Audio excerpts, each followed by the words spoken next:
también. Entonces, ya ingresando nuevamente a la revisión de nuestras disposiciones, habíamos visto que el recurso administrativo de impugnación tiene notas muy singulares. Si bien hay puntos de contacto, hay similitudes con los recursos administrativos comunes que tenemos en la ley del procedimiento administrativo, hay también notas muy propias de esta modalidad tan especial y tan singular de impugnación. Es decir, es una manifestación recursiva, el recurso administrativo de impugnación, que tiene su propia fisonomía, y una de ellas precisamente es que para presentar el recurso, o a tiempo de acompañarse del recurso, se deben acompañar garantías. En los recursos que tenemos en la ley del procedimiento administrativo, los recursos administrativos comunes, eso no ocurre. Entonces, solamente hay estas garantías que suponen un esfuerzo patrimonial, en muchos casos considerable, en el ámbito de la contratación estatal. Yo les hacía referencia en el anterior miércoles o anteayer que a mí me parece que, habiendo ya un pronunciamiento del Tribunal Constitucional sobre la inconstitucionalidad en lo que hace a la exigencia de dar montos, depósitos previos, etcétera, porque ello encarece no solamente el recurso, sino que en los hechos el mensaje que se emite es: quieres impugnar, tienes que pagar, y eso no está bien, o por lo menos no es condicente ni conducente a la preservación de las garantías constitucionales. Y de hecho el Tribunal Constitucional así lo declaró en ocasión de otros procedimientos, inclusive uno en materia laboral, en los que se exigía que se haga un cierto pago. Por ejemplo, en materia laboral, para presentar el recurso de casación, en el Código Procesal del Trabajo estaba señalado que el demandado, digamos, por beneficios sociales, que quiera presentar el recurso de casación, debe con carácter previo obrar el monto total por los beneficios sociales que han sido reclamados y que han sido reconocidos como válidos en la sentencia de grado y en el auto de vista correspondiente.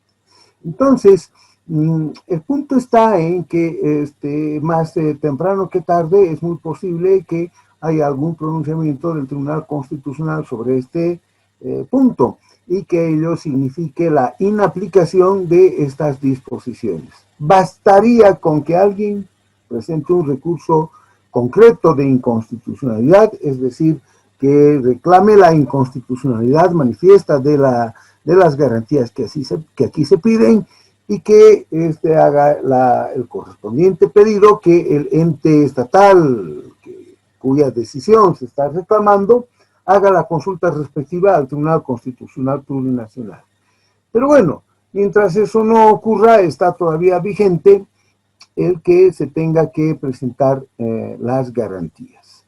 Entonces, es uno de los requisitos. Aquí dice: el recurrente adjuntará una garantía que debe expresar su carácter de renovable, irrevocable y de ejecución inmediata. Y puede ser una boleta de garantía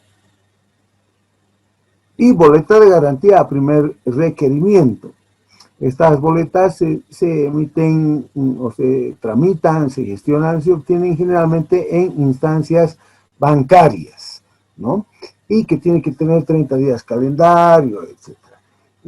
Yo sé que la gran mayoría de los aquí presentes ven las cosas desde la óptica de la entidad pública, y les puede parecer no solamente común, algo ordinario, algo que siempre ocurre, algo que siempre han visto, pero yo les invito a que vean las cosas desde el otro punto de vista, desde la perspectiva del administrado, que en este caso tiene que realizar gestiones bancarias y comprometer mucho de su patrimonio a efectos de alcanzar a que se le pueda entregar oportunamente una boleta de garantía o boleta de garantía a primer requerimiento. Fíjense que incluso teniendo apenas 3 días para presentar el recurso, ese recurso tiene que ir acompañado de la boleta. Entonces, en 3 días hay que fabricar el dinero que va a sustentar este monto, que va a hacer posible este cobro de posible ejecución por la entidad estatal, si es que el recurso, ¿no?, le es desfavorable al que está impugnando. Entonces, vean ustedes el esfuerzo que tiene que hacer. Yo en muchos casos he visto que en estos trances muchos administrados prefieren finalmente resignar, alzar las manos, y la confesión que me decían o la explicación que me daban era: mire, sabe, doctor, primero que la boleta no es tan fácil de obtener, ya no tengo yo dinero, pero es que no está bien que hayan declarado desierta. Sí, por supuesto. O no está bien que se haya adjudicado otro proponente. Sí, ya lo sé. Pero, y miren qué interesante es esta expresión. Sí, pero sabe, quizás esta contratación no la voy a tener, pero es posible que pueda tener otras. Yo no quiero pelearme con el Estado, yo finalmente vivo, ¿no?, de hacer obras, digamos, es una sociedad comercial, no digan empresa, no está bien, es una sociedad comercial, ¿no?, que está en su giro, tiene bastantes obras que construye para la administración pública, y entonces hace un balance y dice: en lugar de marquistarme con las entidades estatales, miraré a otro lado, es parte de la vida y bueno, ¿no?, ya llegarán tiempos mejores. Eso no está bien, eso está distorsionando, ¿no?, todo el escenario, incluso un nicho comercial, porque no olvidemos que uno de los principios que hemos visto es precisamente el de la libertad, la amplitud en la concurrencia, el mayor número posible de ofertantes, además, lógicamente, de la transparencia. Entonces, no es transparente un escenario institucional en el que alguien, ¿no?, pudiendo hacer valer sus argumentos en el recurso administrativo de impugnación, no lo hace porque quiere mantener todavía abierta la posibilidad de alcanzar a ser el proponente ganador y adjudicarse en algún otro bien o servicio que a futuro venga a ser materia de su interés, ¿no? Hay un permanente juego de promoción de diversas convocatorias. Yo les contaba que en mi correo electrónico, en uno de mis correos electrónicos, en el que puse cuando estaba de consultor en yacimientos, en un par de trabajos, ¿no?, ahora todo el tiempo me llegan desde triconos hasta convocatorias para hacer provisión de software. Entonces estoy en listado de los proveedores de yacimientos, ¿no? Entonces, obviamente que el 99.99% de las convocatorias ni me interesan, ni yo podría participar en ellas. Pero, bueno, eso da una magnitud porque cada semana son 120, 100, 120, ¿no?, los requerimientos que se hacen en la contratación. Esta sí es una empresa estatal de carácter estratégico tan importante como es Yacimientos.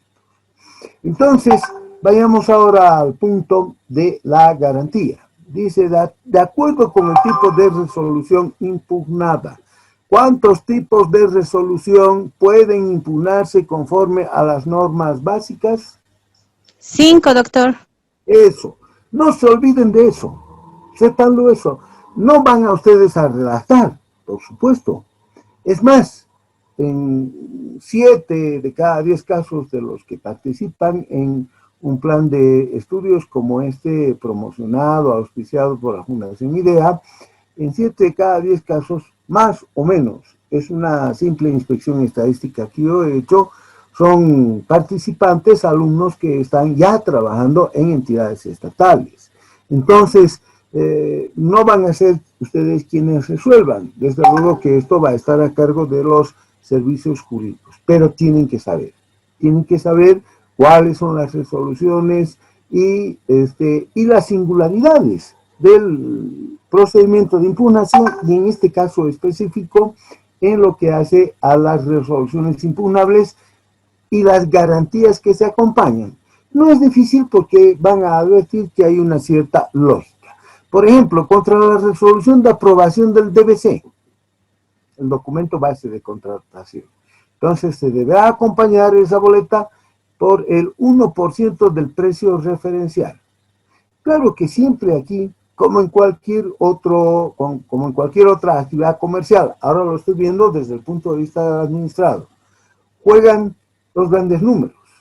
Cuando son montos pequeños, por supuesto que la boleta de garantía no ha de significar un gran esfuerzo patrimonial, ¿no? Pero cuando hay números más interesantes, más grandes, entonces es donde o cuando se siente el esfuerzo patrimonial que implica el obtener una boleta de garantía.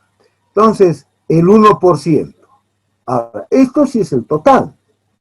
En cambio, si la adjudicación es por ítems, por lotes, por tramos, por paquetes, es todo un conjunto de bienes, digamos, o servicios que se están llamando a ofertar, se está llamando a ofertar en la licitación, en la convocatoria.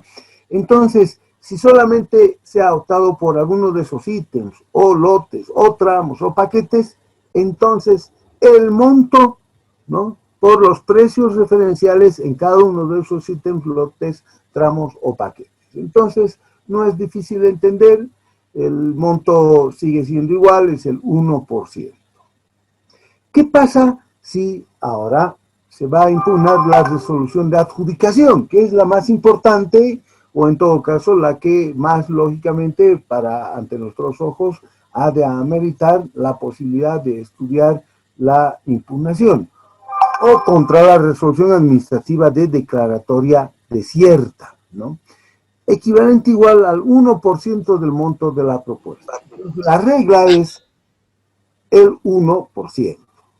Por eso dice, cuando la adjudicación sea por el total, el cálculo se realizará por el monto total de la propuesta.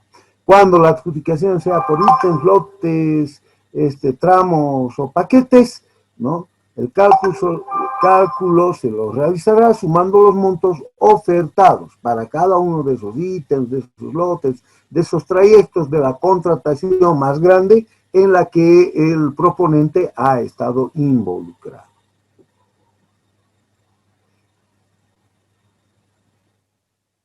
Esto de las boletas de garantía es una de las notas entonces propias y singulares del recurso administrativo de impugnación.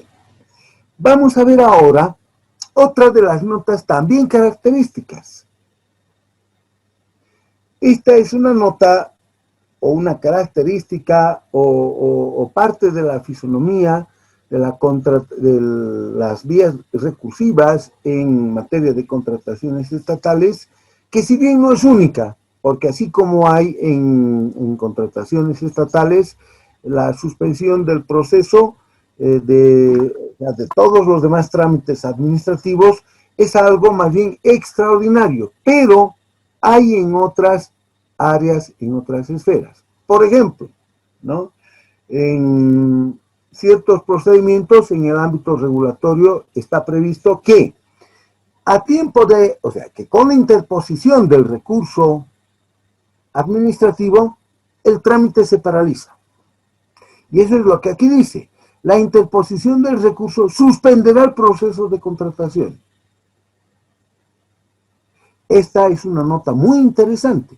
En cambio, en la ley del procedimiento administrativo, más bien ocurre todo lo contrario. El trámite administrativo no se suspende y continúa. Me voy a dirigir ahora a los abogados únicamente. En la ley del procedimiento administrativo, el recurso tiene efectos, ¿no?, devolutivos. Es decir, se impugna sin perjuicio que el ente que emitió el acto administrativo que se está reclamando, que se está impugnando, pueda, ¿no?, finalmente ejecutarlo o materializarlo.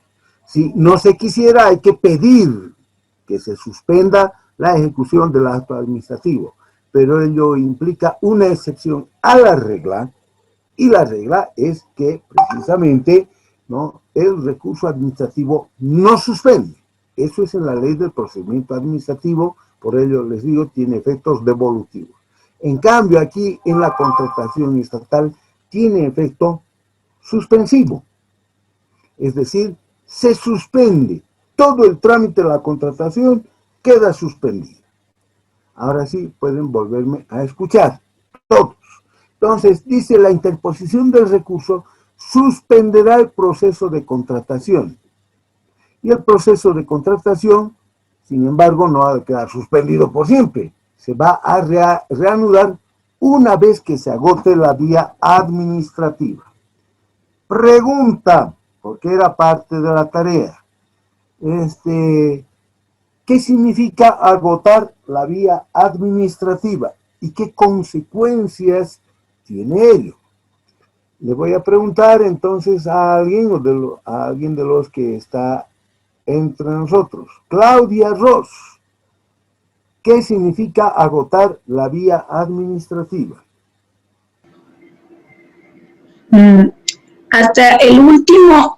Hasta la última solicitud o hasta el último paso de lo que se ha tratado de resolver el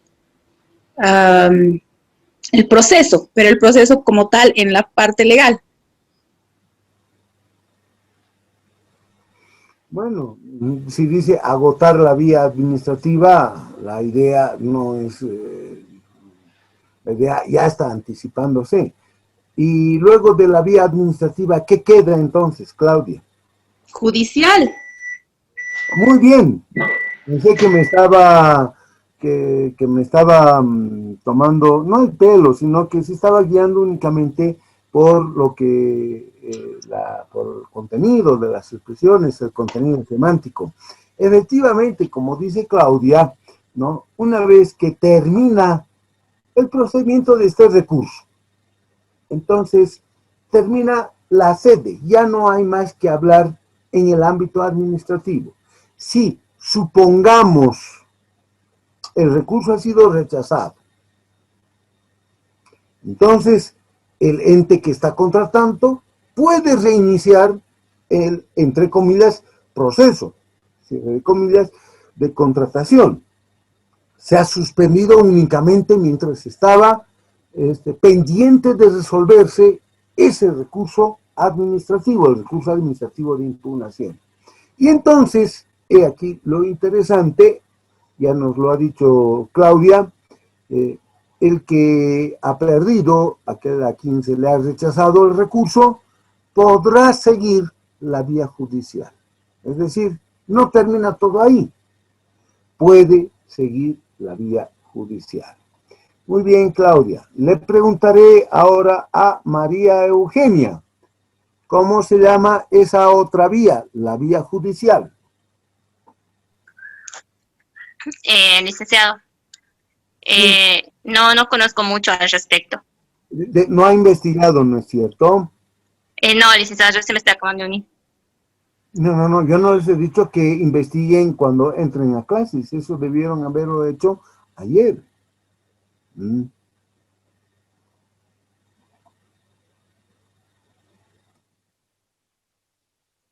Walter Arroyo, ¿cuál es esa vía judicial?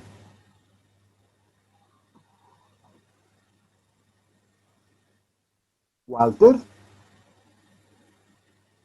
Aló, licenciado, doctor, buenas noches. Buenas noches. Es en la vía judicial, pero en el tema, en el área administrativa. ¿Cómo se llama por eso esa vía judicial? ¿Ha investigado?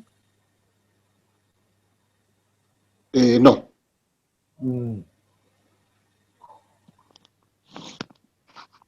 Rocío Ajata. Yo creo que Rocío sí. Él siempre ha sido seria, por lo menos, no, yo tengo la mejor impresión. ¿Cuál es esa vía judicial, Rocío o Rocío Ajata? Licenciado, he investigado el día de ayer con algunos compañeros del trabajo y bueno, los dos solo me dijeron que después de la vía administrativa agotadas todos los recursos, se pasa a la vía judicial. Ya se trata en estrados, eso fue lo que Ya, ¿y pude cómo se llama investigar. esta vía judicial? Eso es lo que estoy preguntando, porque justamente les dije, Contencioso, doctor. ¿quién está diciendo eso? Jenny. Jenny, exactamente, eso es, Sí, ¿no? Se llama la vía contenciosa contencioso. y supone que se va a demandar a la entidad pública contratante. Muy bien, Jenny, se va a demandar a la entidad. Y Jenny, ¿usted es abogada? No, doctor, pero he Pero consultado ha investigado, ha hecho su tarea, ¿no es cierto? Entonces no es un algo poquito. difícil, era simplemente preguntarle a un compañero de la oficina, en fin, y decirle cómo se llama. Mira, mi profesor es un señor bien molestoso y cargoso y yo no sé qué decirle. Entonces, para que no me haga pasar un mal trance, ¿cómo se llama la vía judicial cuando se ha agotado la sede o se ha agotado la vía administrativa y luego viene la vía judicial? Entonces él nos dirá si es un abogado, en fin, es la vía contenciosa, perdón, es la vía contenciosa, ¿no? Bueno,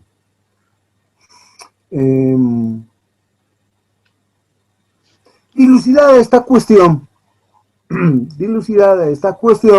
entonces ya sabemos que hay una vía judicial, que no todo acaba. Lamentablemente, en nuestro medio no es muy frecuente, no, salvo que concurran cosas muy graves, se han presentado irregularidades, etcétera. Entonces, bueno, salvo que eso ocurra, recién van a ir a la vía judicial, ¿no? Por lo general, los administrados suelen quedarse más o menos conformes o en todo caso resignados una vez que se ha resuelto el recurso administrativo de impugnación. En lo que toca a la resolución misma, o perdón, a la suspensión del proceso, fíjense ustedes, cuando el recurso administrativo de impugnación, dice el segundo parágrafo de este artículo 96, cuando se presenten procesos de contratación, ya saben, no es proceso, son procedimientos, son gestiones, por ítems, lotes, tramos o paquetes, se suspenderá únicamente para ese ítem, para ese lote, para ese paquete, para ese trayecto. La idea es lógica, ¿no? O sea, si es por el total del, entre comillas, proceso. Si es en lo referente a un lote, a un paquete, a un ítem, únicamente por ese lote, por ese paquete, por ese ítem, ¿no?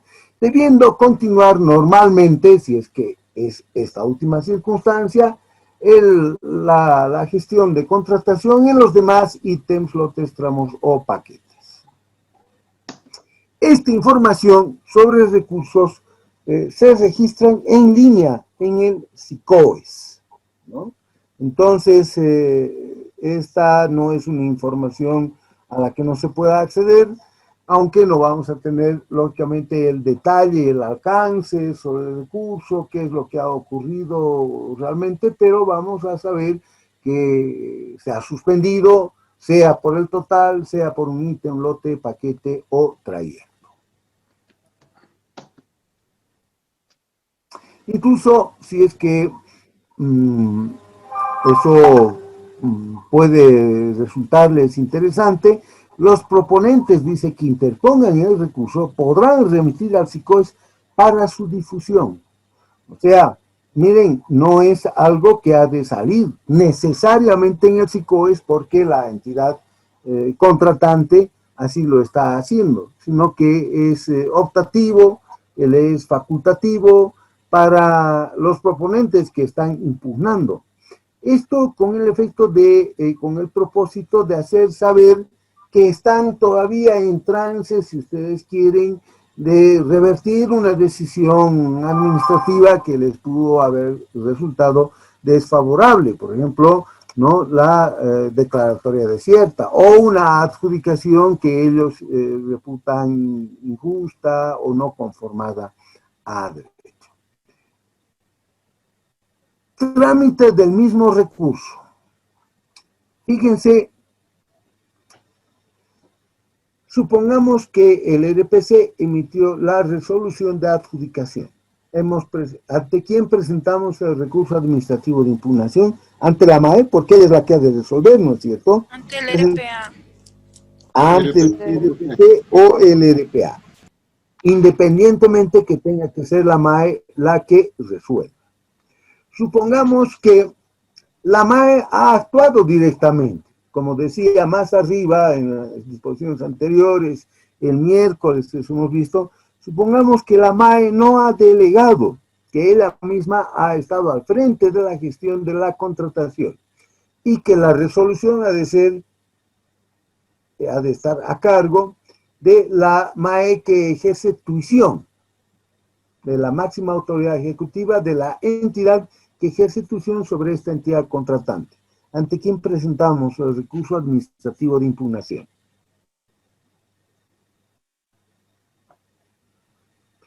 ¿Qué les está diciendo su lógica? Si hay un RPC, ante el RPC.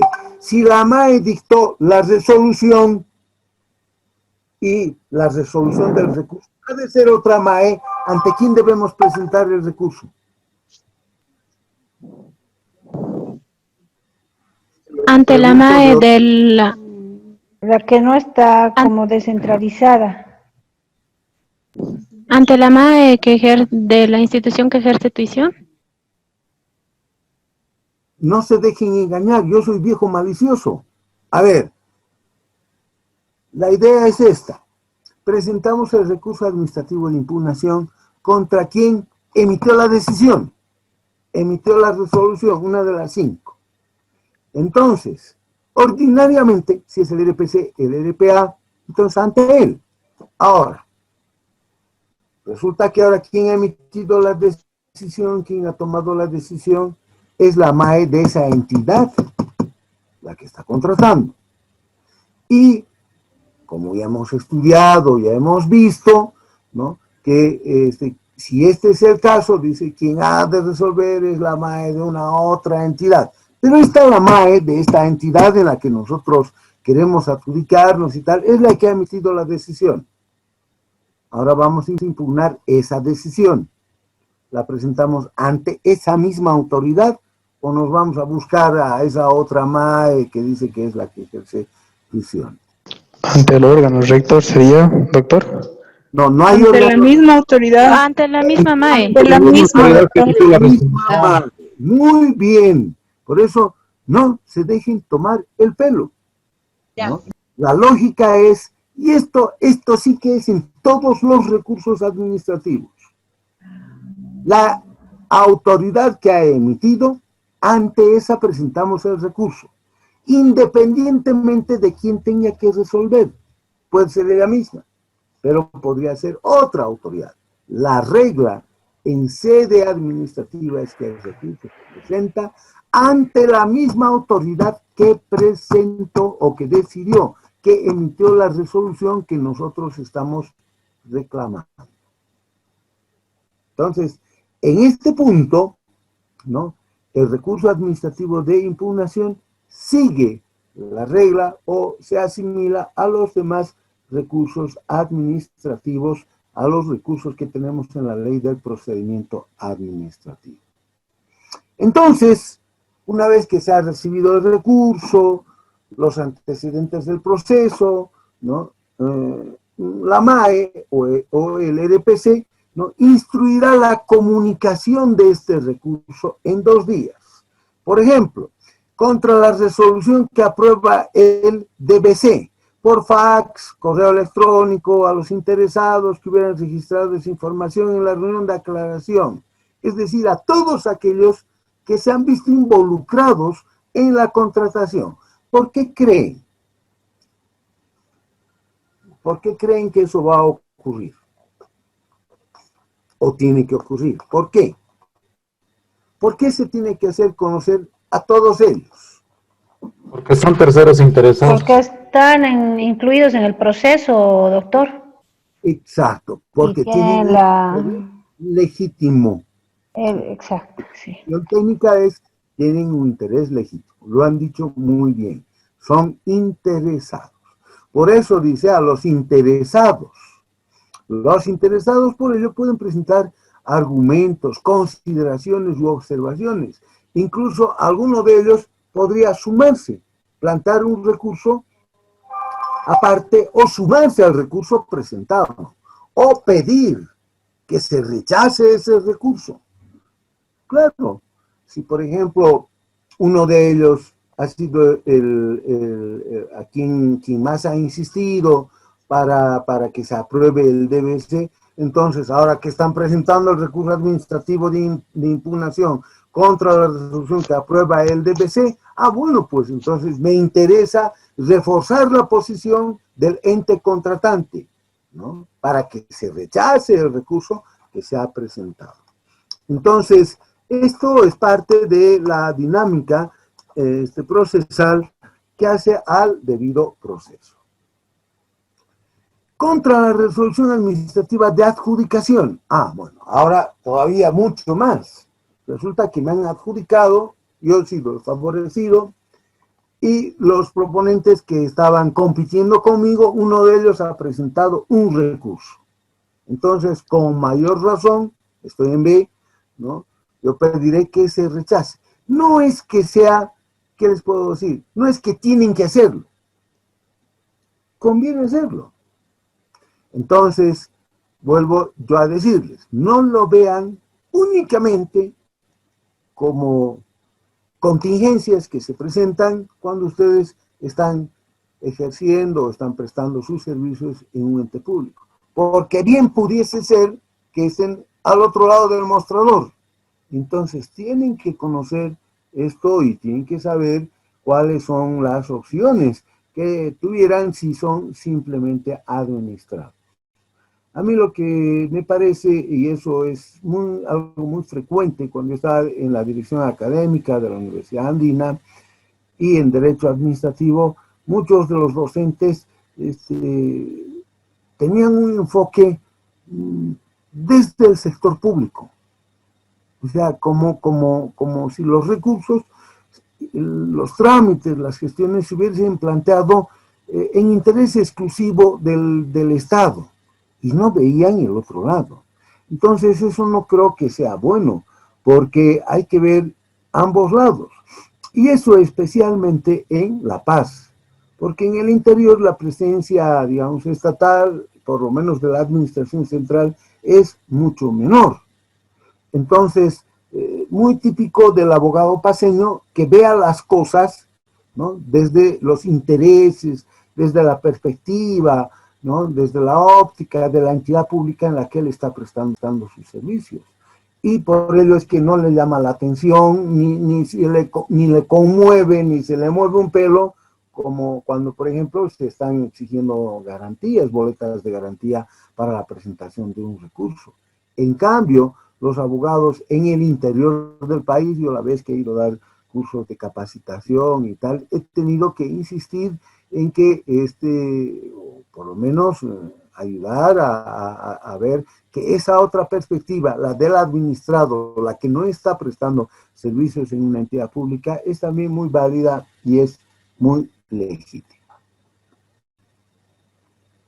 Entonces, de igual manera, contra esta resolución administrativa de adjudicación o de declaración desierta, declaratoria desierta, por fax y o correo electrónico a los proponentes, quienes pueden presentar argumentos, consideraciones, pueden, es facultativo. Si no lo hacen, bueno, pues no lo hacen y ya está. Pero yo asumo que si ustedes son el proponente que ha sido adjudicado y se está impugnando esa decisión, esa resolución, algo muy conveniente es que se refuerce la posición del ente, ¿no? Entonces yo al menos así lo haría. ¿Emplean ustedes fax?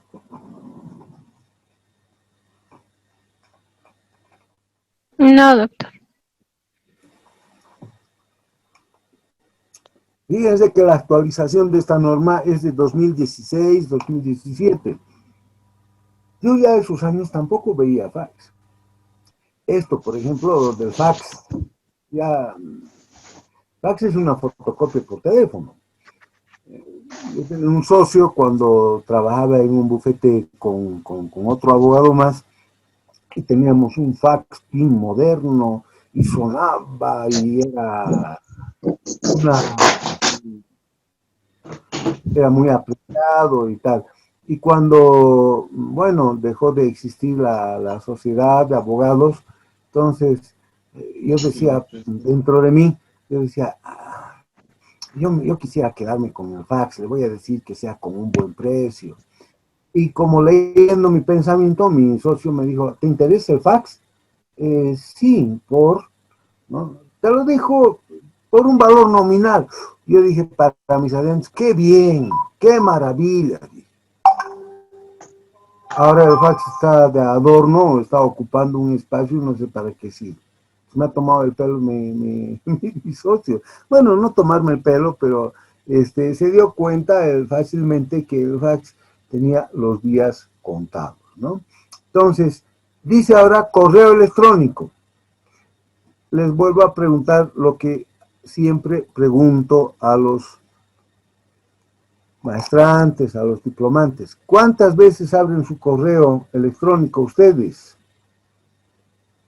Yumi, ¿cuántas veces al día abren su correo?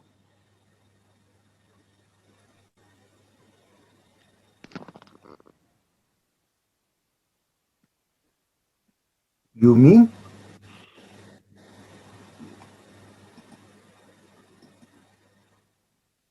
Yumi Fiorella, no está Yumi Fiorella.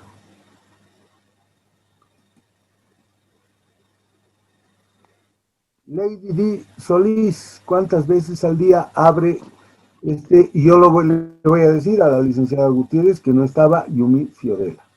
Es que no puede ser, ¿no? Licenciado, lo estoy escuchando, sino que también estoy respondiendo preguntas en mi trabajo. Bueno, entonces, perdóneme si la he interrumpido, porque se supone que deben estar ustedes atentos, ¿no es cierto? No se me moleste, porque quien debería molestarse soy yo. Yo estoy pasando clases, entonces ese es el punto. No me molesta, perdón si es que lo ha tomado así, pero no, estaba tratando de contestar otras preguntas también. Vayamos a lo positivo. Yumi, ¿cuántas veces abre usted su correo electrónico al día?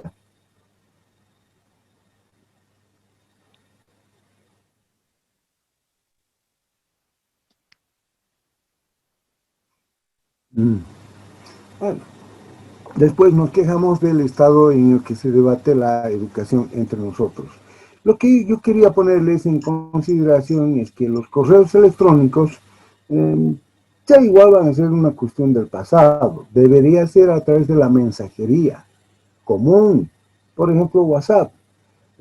Cuando alguna vez se ha sugerido eso, inmediatamente la idea o la respuesta ha sido, no, pero WhatsApp es para mandar chistes, chismes, chicas, cosas así, y el correo electrónico es más formal. Hay esa percepción errónea.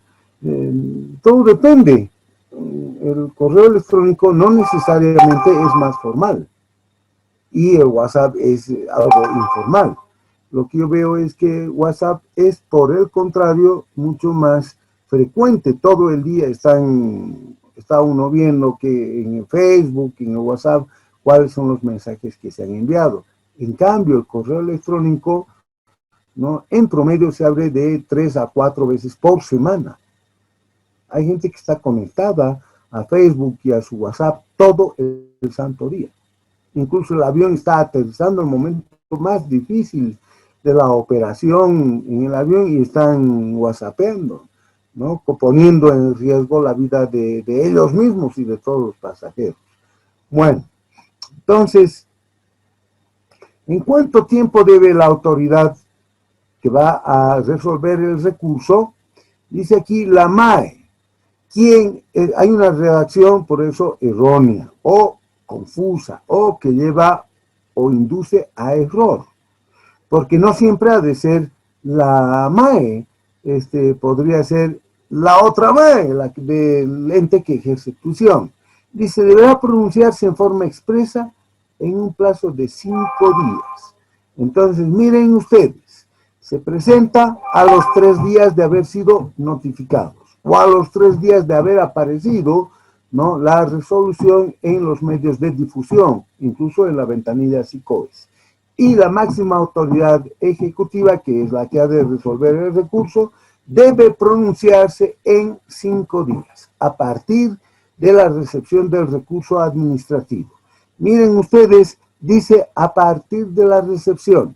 Si he presentado un día lunes el recurso, ¿a partir de cuándo se cuentan los 5 días? A partir del día martes. Martes, ¿no es cierto? Pero aquí dice a partir, este es un error, induce a confusión.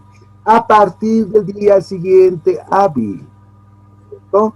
Entonces, por eso es que la redacción de nuestras normas básicas no es una redacción que sea de lo mejor, y hay muchos errores, o en todo caso, como no es que aquí esté erróneamente establecido, pero no está señalado de manera inequívoca, y puede llevar esto a confusión.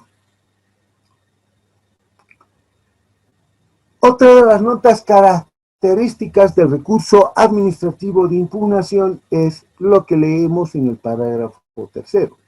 Dice, la resolución que resuelve el recurso administrativo de impugnación no admite recurso administrativo ulterior. En cambio, en la ley del procedimiento administrativo sí lo hay. Además del recurso, que además se llama de revocatorio o de revocatoria, ¿qué otro recurso tenemos en la ley del procedimiento administrativo, señores abogados? Recurso jerárquico. Muy bien, aquí no hay jerárquico. Entonces, esta es otra de las notas propias, singulares.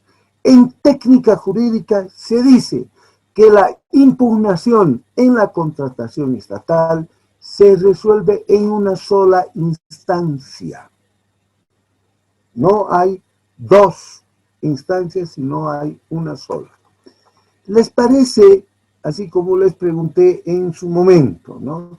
Dijeron, 3 días está bien, no puede ser más tiempo porque eso afectaría el cronograma. Puede ser más tiempo, pero bueno, pues habría que modificar también el cronograma de todas las actuaciones. Ahora les pregunto, ¿creen ustedes que está bien que sea una sola instancia o hay alguien que cree que podría ser mejor que sean 2 instancias? Quizás no sea necesario. Hay algunos procedimientos administrativos que se resuelven en única instancia. Este es uno de ellos. Y no por ello eso significa que sea injusto, que sea ilegal, que sea inconstitucional, simplemente que son características propias de cada procedimiento. Pero yo les pregunto, ¿qué creen ustedes? ¿Piensan que sería bueno que haya un recurso jerárquico? ¿O simplemente ahí cerramos la figura y que se agote la sede administrativa? Yo considero, doctor, que debería haber un recurso jerárquico, porque si la impugnación se la hace contra la autoridad que ha emitido la resolución, por así decirlo, tiene que, desde mi punto de vista, debería ser otra persona que no haya emitido quien dé un criterio, si quiere, desde otra óptica. Ya. Miren ustedes que la figura no está cerrada. Hay argumentos muy sólidos en pro y en contra. Digamos, en pro de mantener esto que sea única instancia. Es que la contratación no puede detenerse. Y alguien podría decirme, si usted inclusive dijo, ¿no?, que no le parece que vaya en el gobierno municipal, que se tenga que resolver por el consejo municipal o en la asamblea departamental por el RA, bueno, pues peor todavía, si hay un jerarca, ¿qué conoce él de los antecedentes de la contratación? puede ser un argumento. Entonces, eso dependerá de la política legislativa. Argumento a favor, como el que nos ha expresado Elba, ¿no? O sea, la autoridad que ha emitido, o la MAE, siempre se va a sentir tentada, la MAE, ¿no? Se va a sentir tentada a ratificar la decisión del ente, la decisión del EDPC a quien él ha delegado la contratación. En cambio, una otra autoridad quizás lo ha de ver con más ecuanimidad, con mayor objetividad, o sea, es posible. Yo pienso que las cosas tal como están, yo preferiría en lo personal que se mantengan así, por la razón, precisamente, o por las razones que los trámites, las gestiones en la contratación no debieran detenerse. Es peligroso. Eso inmovilizaría a la administración pública, alteraría su cronograma de actividades, etcétera. Incluso podría ocasionarse algún daño irreparable, ¿no?, en el ejercicio de la función administrativa. Pero vamos, es un tema sobre el que están las posiciones abiertas. Doctor, inclusive le digo, hace un tiempo no era parte de, no recuerdo qué norma, pero no era un requisito el presentar la garantía para la impugnación.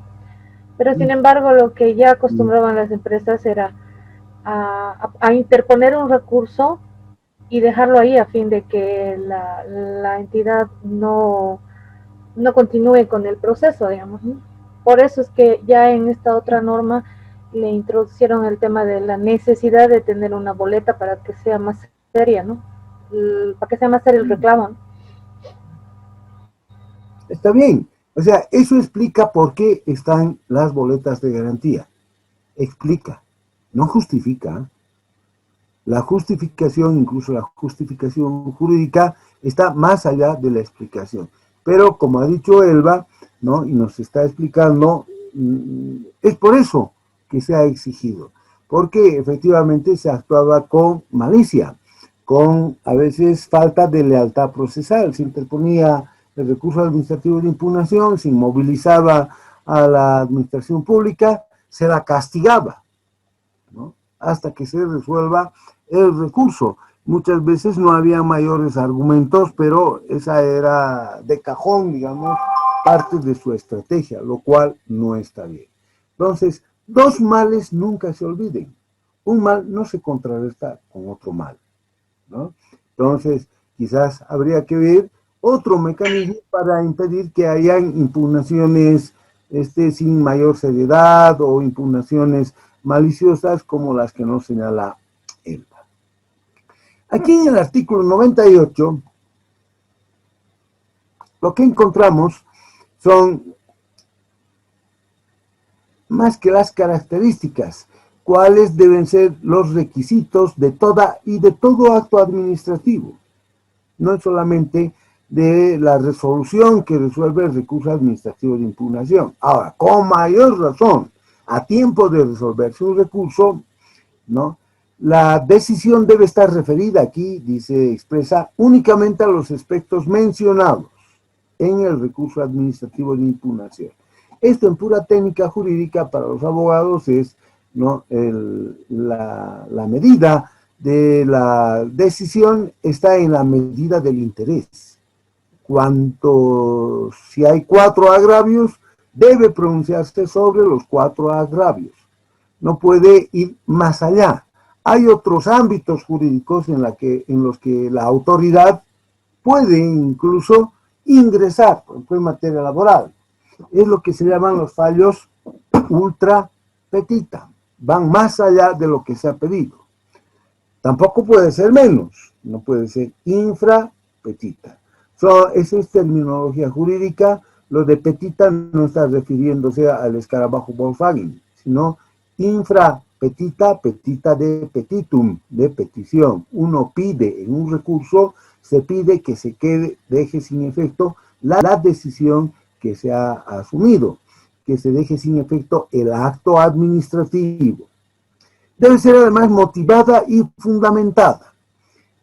Otra vez pueden cerrar sus orejitas todos los demás, menos los abogados. hay una vieja discusión. Para unos, motivación y fundamentación entre los abogados son dos categorías distintas. Yo milito en la escuela contraria. A mí me parece que son lo mismo. Para unos la motivación está referida a los argumentos jurídicos y la fundamentación, ¿no?, a los hechos que sustentan la decisión. Yo creo que esa es una distinción, no diremos artificial, pero que no le hace gran cosa y tal. Lo importante es que el razonamiento sea lo suficientemente amplio, convincente en sus razones. En algún caso se incidirá más en cuestiones de derecho, en otros casos se insistirá más en los fundamentos de hecho, en fin. Y finalmente, ¿no?, en virtud al principio de concentración procesal, dice aquí única. Supongamos que se ha hecho o se ha adjudicado un bien o servicio y entonces se presentaron 20 impugnaciones porque eran 25 los interesados. Entonces, vamos a resolver para cada uno de ellos. O sea, si hay 20 impugnaciones, en realidad es muy posible que estén versando no solamente sobre lo mismo, sino que estén invocando los mismos argumentos. Entonces, no es necesario que haya un recurso o más que una respuesta, una resolución para cada uno de esos recursos, sino que en virtud al principio de concentración, aquí dice única. Eso no lo ha redactado un abogado, por lo menos no es alguien que conoce de derecho administrativo. Por eso, en caso de presentarse varios recursos administrativos, la MAE dice, los resolverá en forma simultánea y conjunta. Entonces, concentración procesal, ¿no? Es la aplicación del principio de concentración. Sería ocioso que se resuelva cada uno de los recursos, ¿no? Eso es lo que en materia administrativa se puede hacer. Se puede resolver de manera conjunta varias de estas impugnaciones. ¿Qué deberá decir en su resuelve? La resolución que resuelve justamente la impugnación. Puede confirmar la resolución impugnada. Se rechaza el recurso y confirma. Ahora, en el ámbito de la contratación estatal, deberá decir, resuelve, artículo 1, confirma la resolución impugnada. No hay, se declara aprobada, procedente, esas expresiones no entran. Se tiene que redactar tal como la norma lo ha señalado. 1, artículo 1, se confirma la resolución impugnada. Entonces, la resolución que confirma la aprobación del DBC, la resolución de adjudicación, tendrá como efecto la continuación del proceso de contratación. Error, porque aquí debió decir la resolución que confirma, ¿no?, o si se rechaza el recurso, entonces se está confirmando la resolución impugnada. Revocando. Ahora nos ha ido bien. La autoridad ha visto que los argumentos eran válidos para que se deje sin efecto la impugnación. Entonces, dice aquí, invalidará la resolución impugnada, dejará sin efecto.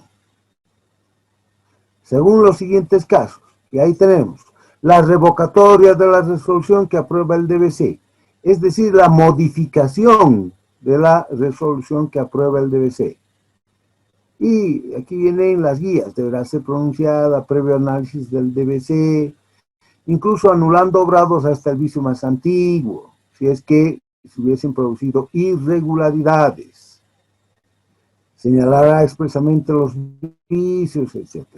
Estos son todos los puntos que hacen singular al procedimiento de impugnación en la contratación estatal.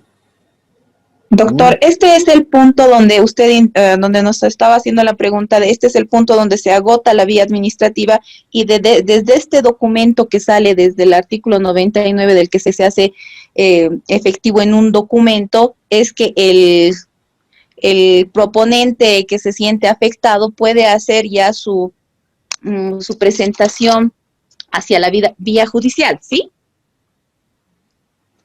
Si el proponente está impugnando y están revocando, pues no va a ir a la vía judicial, pues.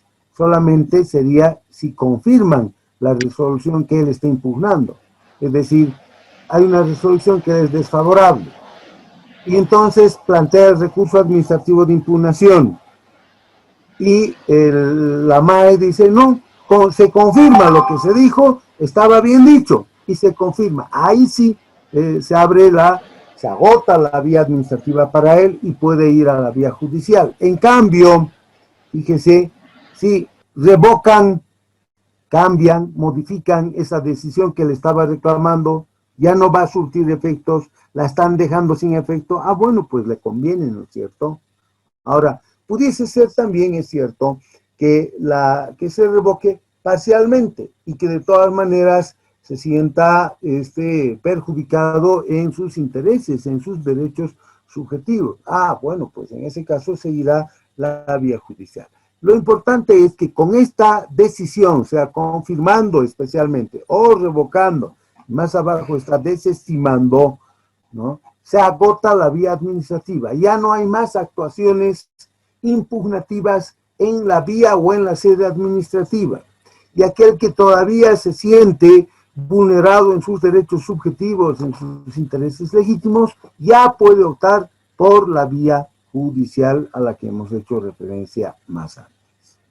Gracias. ¿Ya? Está bien. Entonces, revocatoria de la resolución de adjudicación o de la declaratoria desierta. Deberá ser pronunciada, aquí es una guía, se supone que es así, ¿no? Entonces, quien ha redactado cree que eso es importante. Deberá ser pronunciada previo análisis de las propuestas, obvio, y el informe de evaluación, es que claro, es a partir de ahí, anulando obrados hasta el vicio más antiguo.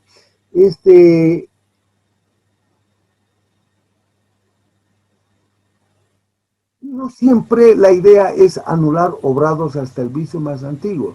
Quizás la valoración simplemente para realizar la adjudicación está fallada o está fallida o no es la más conveniente, entonces no hay un vicio, ¿no? Esto para el caso, aquí anular hasta el vicio más antiguo, si es que se han presentado irregularidades, si es que hay una actividad procesal que es, digamos, defectuosa, ¿no?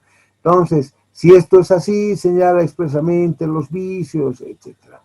En la ley del procedimiento administrativo no se anulan obrados, no se anulan obrados.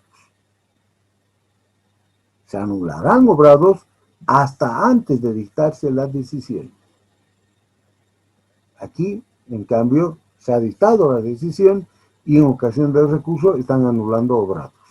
Entonces, esta es otra de las notas distintivas. A mi juicio, en realidad no debiera ser así. Pero bueno, es muy lícito al poder público establecer cuáles han de ser los alcances de la decisión. Desestimando el recurso, dice, señalará expresamente los requisitos omitidos, como ser, no haber cumplido con las formalidades, requisitos o garantías. Y se está olvidando de algo. Por eso esta es una redacción muy a la ligera e incompleta. Está olvidando, ¿y qué pasa con aquel que presentó fuera de plazo? Que ese es el típico caso para desestimar el recurso. Entonces se desestima porque o se presentó fuera de plazo o no se cumplió con los requisitos. Esa es la idea para la desestimación del recurso.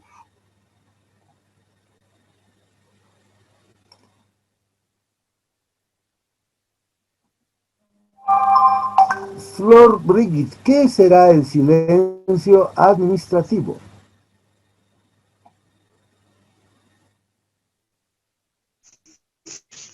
Buenas noches, doctor. ¿Qué cree usted que es el silencio administrativo?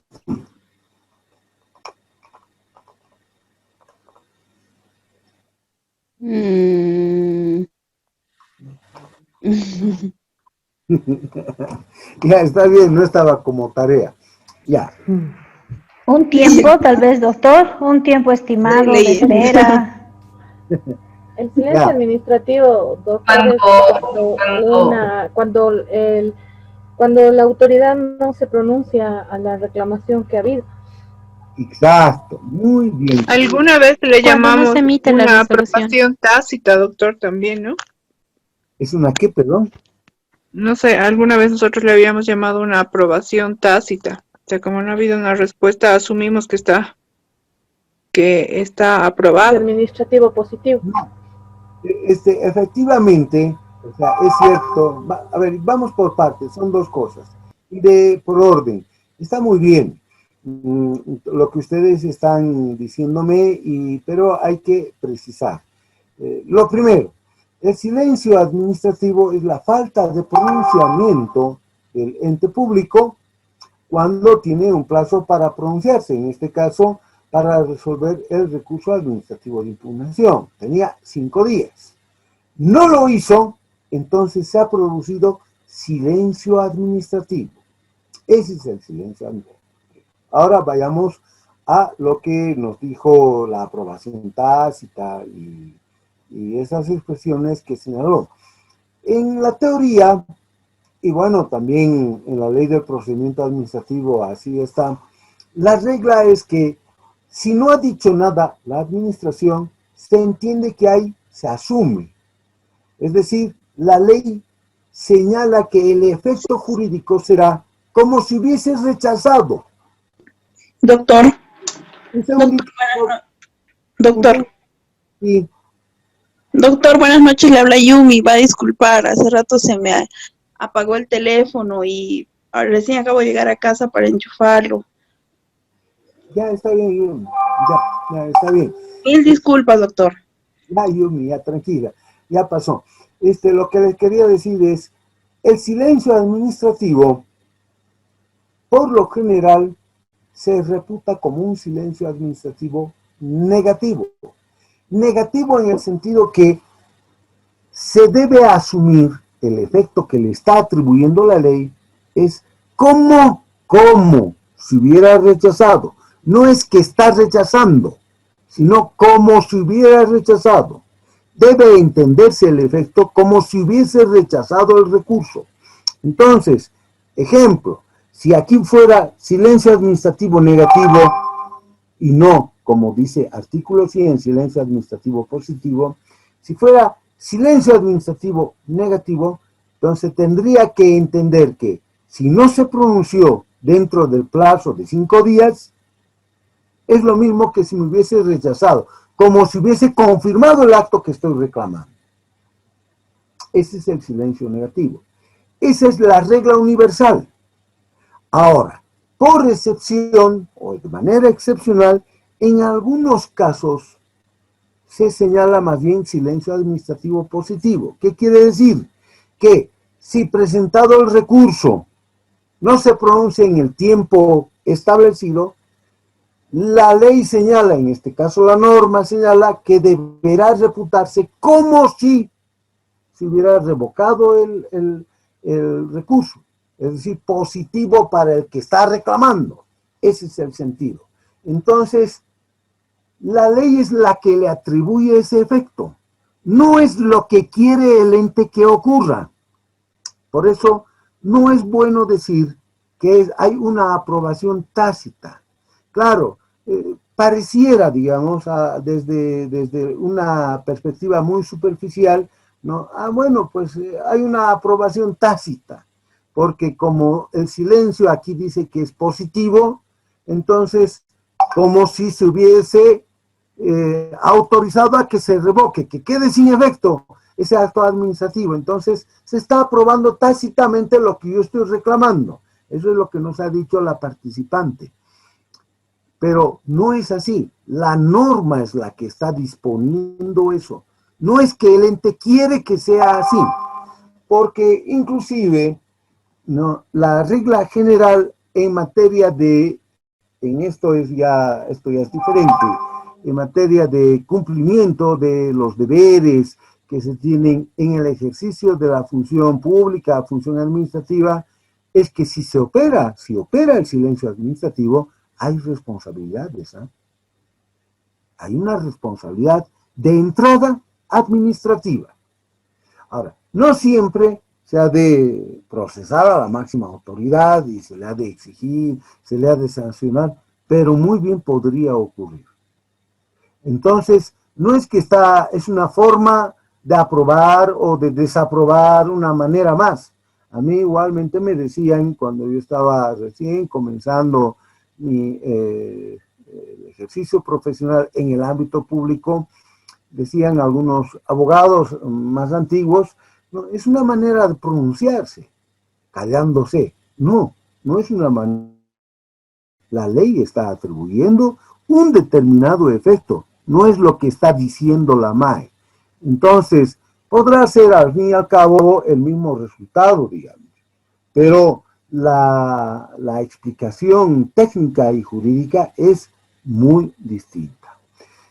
Entonces, volviendo ahora a lo nuestro, dice, la ausencia de resolución que resuelva el recurso. Miren, realmente toda esta parte, desde el artículo 96, creo, esta es una relación muy pobre.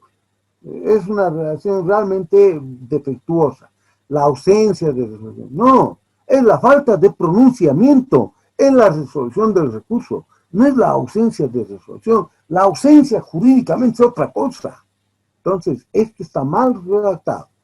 En los plazos establecidos implicará, dice, la aceptación del recurso interpuesto. Ah, bueno, implicará, entonces se asumirá, hará presumir. La ley le está atribuyendo un efecto. Y en consecuencia, dice, la revocación de la decisión recurrida. Y dice, en aplicación del silencio administrativo. No, definitivamente esta relación es equívoca y no está bien. Entonces, el efecto es ese.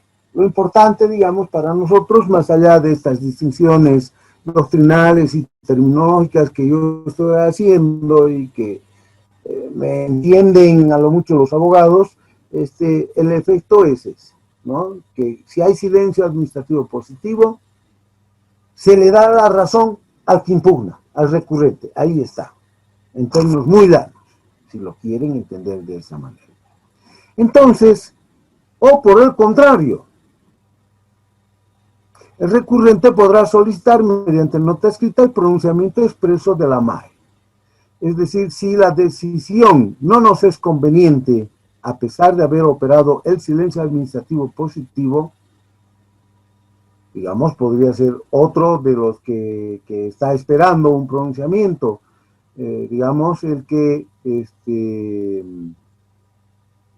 estaba esperando ser adjudicado. Entonces puede pedir el pronunciamiento expreso de la MAE sobre la reanudación del proceso y el establecimiento de nuevos plazos. Puede instar a la máxima autoridad ejecutiva, se puede instar a la que va a resolver el recurso para que se reinicie la contratación. Y lo que le decía hace un momento, miren, la ausencia, dice, de resolución, no pues, es la falta de pronunciamiento. La ausencia, señores, es otra cosa, jurídicamente es otra cosa.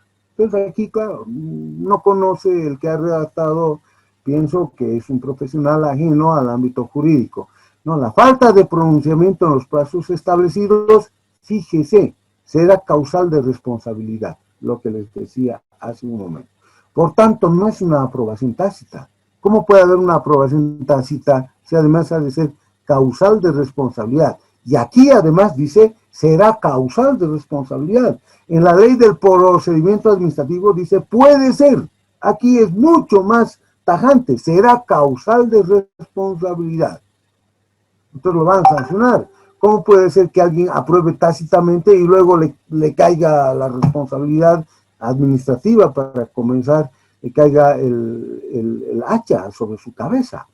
Entonces, la idea de una aprobación tácita está bien, digamos, podría ser hasta folclórica o muy sugestiva, puede terminar no de explicar, sino de formarnos una idea, una imagen de lo que está ocurriendo, pero no es cierta.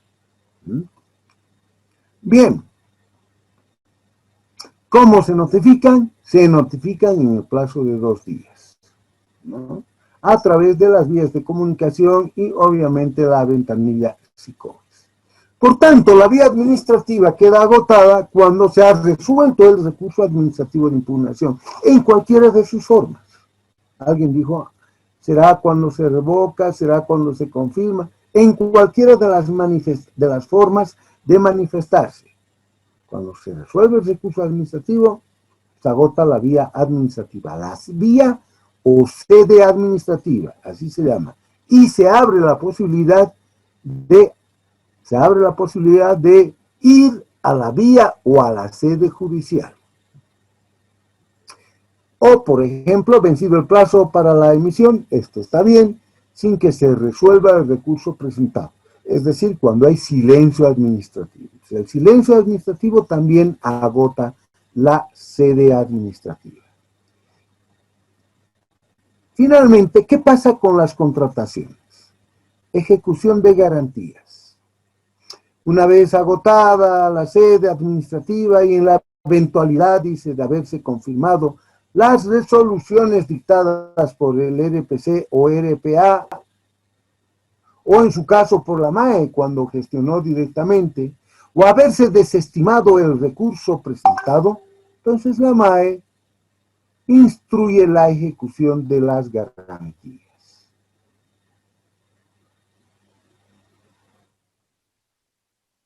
Entonces, se ejecutan las garantías, ¿no?, en contra de aquel que ha visto desfavorecido su reclamo, su recurso. Y en cambio, si más bien le ha favorecido, entonces se le devuelven las garantías, ¿no?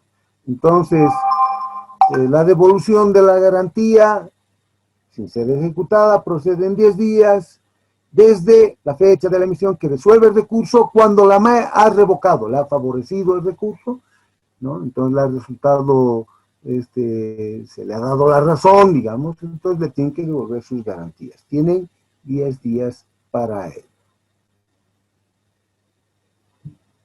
O la fecha de vencimiento para dictar la resolución, silencio administrativo, es lo mismo, ¿no? Entonces, como se reputa que le favorece al recurrente, entonces hay que devolverle la garantía. Fíjense, miren qué interesante, y con esto ya estoy concluyendo. Fíjense qué interesante. No se pronunció, alguien dijo, como hemos estado comentando, hay una aprobación tácita, y entonces hay silencio administrativo positivo. Y luego hay que devolver la garantía. Uy, uy, uy. Entonces, no solamente va a haber responsabilidad administrativa, sino va a haber una responsabilidad civil. El auditor va a chillar ahí, va a decir, hay responsabilidad civil de la MAE. ¿Cómo es que incurrió en silencio administrativo positivo y se tuvo que devolver la garantía, ¿no? Entonces hay un daño al Estado. A mi juicio no hay un daño civil, pero los servicios de auditoría así lo van a entender. El auditor interno, el auditor externo y muy posiblemente la misma Contraloría General del Estado. Señores, hemos terminado con esto toda la vía impugnativa. Quedaron en el tintero, por supuesto, varias otras cuestiones, pero que ameritarían ingresar a ellas si es que este fuera un curso más orientado hacia aspectos jurídicos. Pero lo que aquí se espera es que tengan una información que les pueda servir para tener una noción general y ello contribuya a sus destrezas en ámbitos que no son exactamente o necesariamente los de la formación jurídica. Si ustedes se fijan, Ya viene el sistema de contrataciones estatales, esto ya es SICOES, la ventanilla, creo que esto que con Daniel Encinas van a ver esto, porque tienen que ingresar a SICOES, tienen que adquirir destrezas en SICOES, ver cómo se asigna el CUSE, el Código Único de Contrataciones Estatales, etcétera, ¿no? Entonces, estos ya son aspectos que hacen a la... Hay un control en paralelo. ¿Qué es lo que está pasando? Hay un control, alguien está con su micrófono abierto, ¿quién es? Perdón, doctor, era yo. Buenas noches, muy buenas noches a todos. Mil disculpas. Era el ingreso glorioso de nuestra facilitadora. Justamente, ahora eso iba a ir, estimada Karen, déjeme unos segundos nada más, les voy a hacer referencia a lo que van a entregar. Efectivamente, la facilitadora, nuestra coordinadora, mejor dicho, ha instruido a nuestros servicios servicios informáticos que abran una carpeta en la plataforma para que allí puedan ustedes hacer llegar su trabajo. Yo he estado dándole vuelta a la idea de si convenía hacer un cuestionario, creo que no. Como quiera que ya esta es parte, especialmente los recursos, ¿no? Más bien de carácter jurídico. Creo que hay solamente 3 abogados en el total. Entonces, ponerles un trabajo en el que tengan que razonar jurídicamente quizás resulte excesivo. Me bastaría, eso sí, tienen que presentar sus mapas conceptuales o resúmenes críticos completos. Miren que yo me vengo desgañitando, chillando todo el rato, entonces hay conceptos, no solamente son 4 cosas que se han dicho. Entonces, en la medida en que estén más completamente recogidas las ideas, las nociones, en la medida en que se haya ampliado la plataforma conceptual según las exposiciones y los vídeos que ustedes tenían que revisar y que les han sido suministrados en la plataforma, en la misma medida se espera que tengan que ser sus mapas conceptuales o resúmenes críticos. Entonces, en otras palabras, solo van a presentar en un solo documento. No es día lunes un archivo, día miércoles otro archivo. Yo no puedo estar reuniendo sus archivos y ponerlos en una sola carpeta. Entonces, todo en un solo archivo. Puede ser un Word de 40 páginas, si ustedes quieren, ¿no? O un PDF, 40 páginas por último, pero es un solo archivo, para evitar que se pierdan, ¿no? Esa es la idea. Cuando los trabajos se envían a través de medios electrónicos, a veces se corrompen, se llama así, pierden atributos, no es que nos ha venido a hablar de la corrupción de Internet, yo no estoy hablando nada de eso, sino se corrompen en el sentido que pierden atributos técnicos, así se llama. Entonces, no se arriesguen a ello, pongan todo en un solo archivo, puede ser bastante largo, porque muchas cosas se han dicho, obviamente, durante estas 2 semanas, pero que sea, insisto, en un solo archivo. Y le hacen llegar a la carpeta o de la manera como venga a indicar nuestra coordinadora, la licenciada Karen Gutiérrez. De mi parte, no me queda sino ya en lo que está, son 4 o 5 minutos más que tenemos, que yo le voy a dejar ya a la coordinadora para que ella pueda explicarles cómo van a hacer llegar ese su trabajo, sus mapas conceptuales. De mi parte, ya a tiempo de despedirme, no me queda sino reiterarles lo que les dije en ocasión del módulo 3. Este es el módulo 5. Y les decía que es siempre una nota no solamente de placer, sino de privilegio. Me siento honrado de poder contribuir a la formación de ustedes, ¿no? Yo siempre tengo la mejor impresión de aquellos que no se contentan con tener un título universitario a nivel de licenciatura y que aspiran a seguir perfeccionándose, a seguir aumentando su caudal de conocimientos y además ir acumulando nuevas destrezas. En el diplomado son destrezas conceptuales y destrezas aplicativas las que se espera que ustedes tengan a la conclusión de su programa de estudios. Si en ese propósito he podido yo contribuir con estas notas de agradecimiento a ustedes por la atención que me han brindado, me siento doblemente satisfecho, esperando que en una próxima ocasión pueda servirles también de utilidad, sea como docente, como facilitador, sea finalmente como alguien a quien se puede recurrir y formular alguna consulta o alguna pregunta. Alguno de ustedes lo ha hecho. Lamentablemente, yo tengo mi WhatsApp configurado de tal suerte que las comunicaciones individuales están silenciadas. Y a veces me da pena, muchísima pena, que me habían hecho una consulta hace 2 meses y quizás era un tema urgente. Yo no he visto el mensaje. No es que no los he ignorado olímpicamente, sino que WhatsApp no me está silenciado. Entonces, si es que quisieran formularme alguna consulta, yo les ruego, me llamen por teléfono y me digan, le quiero hacer una consulta sobre este aspecto, etcétera, siempre y cuando sea en el ámbito académico, ¿no? Porque finalmente yo también ejerzo la profesión y bueno, tengo actividades durante todo el día y a veces no tengo la disponibilidad del tiempo suficiente. Bien, en suma, entonces, mis queridos participantes, ¿no? Les reitero esa nota de reconocimiento, de gratitud, y me suscribo a lo que ustedes dispongan en una siguiente oportunidad.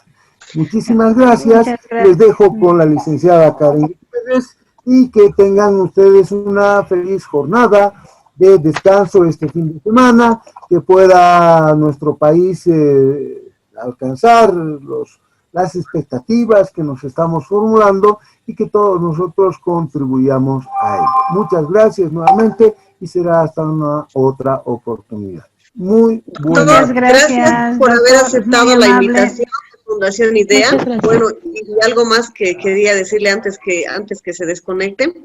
Si los estudiantes tenían alguna duda o consulta respecto a estos mapas conceptuales que tienen que presentar, ¿tienen alguna duda? Ayer me escribió una alumna y me dijo si era estos mapas de todo lo avanzado. Es de todo lo avanzado, ¿verdad, doctor? Así es. Es que es la única manera de que puedan prestar atención a lo que se dice, porque si no yo sería un San Juan Bautista, ¿no? Predicando en el desierto. Entonces, yo creo que todo eso nada más lejos de la intención, incluso de aquellos que simplemente ponen un avatar o su nombre y tal. Incluso hay algunos que tienen que atender obligaciones hasta familiares. Yo no es que me moleste exactamente, pero es importante, ¿no? No perdamos el nivel de atención que deben merecer nuestras clases, que en la medida de los esfuerzos que tiene nuestra fundación, las hace casi presenciales físicamente, ¿no? Pero bueno, esas son las reglas. Eso de mi parte, licenciada Gutiérrez.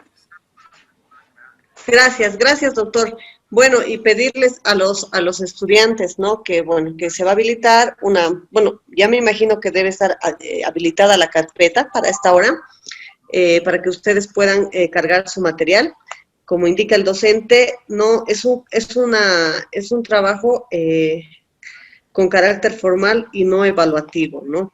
Entendemos que también ustedes tienen trabajo, familia, y bueno, lo importante, como dice el doctor, es haber escuchado la clase, haber participado, aclarar ciertas dudas que tenían, y bueno, eso es lo más importante, ¿no?, para el desarrollo del diplomado. También pedirles que por favor no se olviden de realizar el trámite para la legalización del título. Eso es muy importante, no esperen hasta el último momento. Ustedes saben que estamos atravesando una situación complicada en nuestro país y no sabemos lo que va a pasar. Háganlo con tiempo para que no se vean perjudicados el momento de terminar el módulo. Ya nos faltan 3 módulos, 6 semanas por concluir el diplomado, entonces les pido eso, ¿no? Si alguno tiene algún problema, está en otra ciudad, tiene algún problema con el tema de su título, se puede comunicar internamente. Si el trabajo ha quedado claro, ya nos podemos despedir. Karencita, el plazo en el sistema está con retraso porque, si no me equivoco, dice para agosto. Y quería confirmar algo, si es para el lunes efectivamente. ¿El trabajo? O para el domingo. Por el martes. O hasta el domingo. O nos dan, por favor, hasta el martes por esto de la elección, porque la verdad va a estar complicado este fin de semana. Ya, está muy bien. Yo voy a hablar con Héctor para que, por favor, lo coloque, si el doctor así lo permite, para que sea hasta el día martes a las 23:59. Por favor. Sí, por favor. ¿Podría ser siempre igual a mano? Excelente. Perdón, me adelanto. ¿Podría ser a mano? Realmente, por las circunstancias que estamos pasando, que sea hasta el martes. De mi parte, nuevamente me despido y muy buenas noches, ya estoy saliendo. Buenas noches. Gracias, doctor. Buenas noches, doctor. Muchas gracias. Buenas noches, doctor. Doctor. Buenas noches, doctor. Entonces estaríamos quedando para el día martes a la